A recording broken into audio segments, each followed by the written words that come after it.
Bonsoir. Ce soir, on retourne en enfance. Avec le roman de Luc Chaumarat, intitulé Le fils du professeur, et publié à la Manufacture de livres. Le narrateur, c'est donc le fils du professeur, et il va nous amener dans une sacrée aventure, celle de sa jeunesse, que l'on va suivre de la maternelle à au baccalauréat. C'est la même chose. C'est la même chose.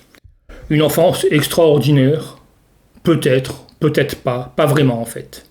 Au début du roman, on est dans les années 60 et les parents, qui ont déjà le petit fils du professeur, rentrent d'Algérie, ce qui a son importance dans le récit. La maman, plutôt mutique, jolie mais mutique. Citation, ma mère tricotait quelque chose. Elle tricotait souvent quelque chose quand j'avais des questions importantes à lui poser. Et le père, il est professeur. Le titre est clair. Et le père, il est immense, ou du moins, il a l'air immense dans la vision du gamin. Il a tout le temps la tête dans ses bouquins, et parfois un peu dans les nuages. Est-ce que le fils en souffre ? Oui. Non. En fait, on n'a pas toujours les parents qu'on aurait aimé avoir. Ou peut-être bien jamais. Les premières années sont plutôt douces, entre eux les petites voitures magiques, et puis il y a Lina, la cousine, avec laquelle on joue à papa et à maman. Autre citation. Pour ceux qui ne connaissent pas, c'est un jeu sans intérêt, où on est un papa et une maman normaux. Je ne suis même pas détective ni rien. On est juste là, et elle prépare des trucs à manger.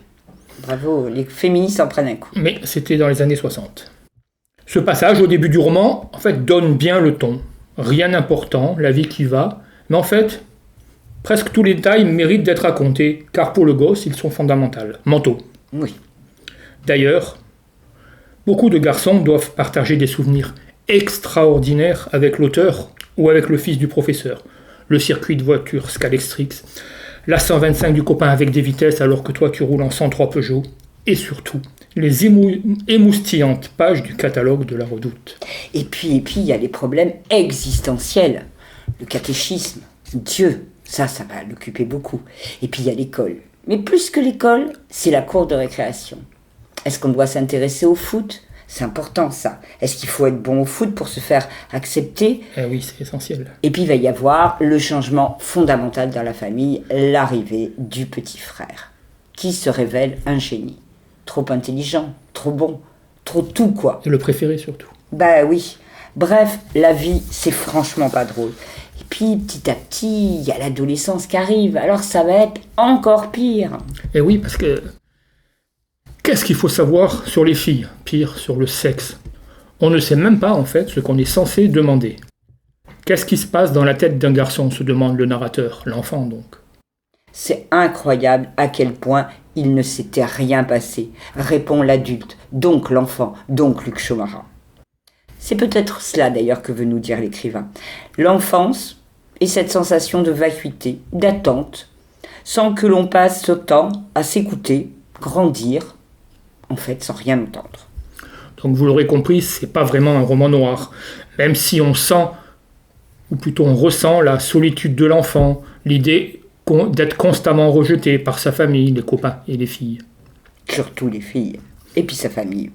Non, c'est plutôt ce que nous on appelle un roman gris, qu'on aime beaucoup en général, ce type de roman, qui raconte juste les bleus à l'âme, et puis les attentes d'un jeune garçon, pas plus pauvre, pas plus rejeté qu'un autre, pas dans les marges. L'intérêt de ce très beau roman, c'est la narration et le ton employé. Pas vraiment de nostalgie, ça aurait été un petit peu gênant.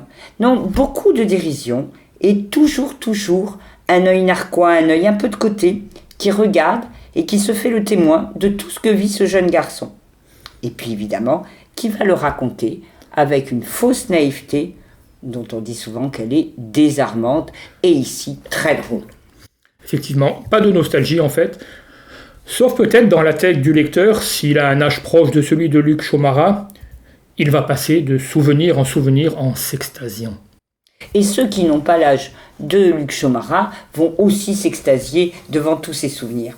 Et l'écrivain, dont on a parlé, lui, il se fait une espèce de funambule pour écrire sur le fil de cette émotion, teintée d'ironie, de drôlerie, mais aussi, parfois, Il y a de la tristesse. Tristesse qu'on pourrait qualifier d'élégante. Et d'ailleurs, élégance est un mot qui va très bien à ce récit. La fausse légèreté des propos avec la vraie profondeur des interrogations du gamin. Le regard décalé, tout concourt à faire de ce roman, de ce récit, un pur moment de plaisir. Un vrai moment de plaisir. Bonsoir. Bonsoir.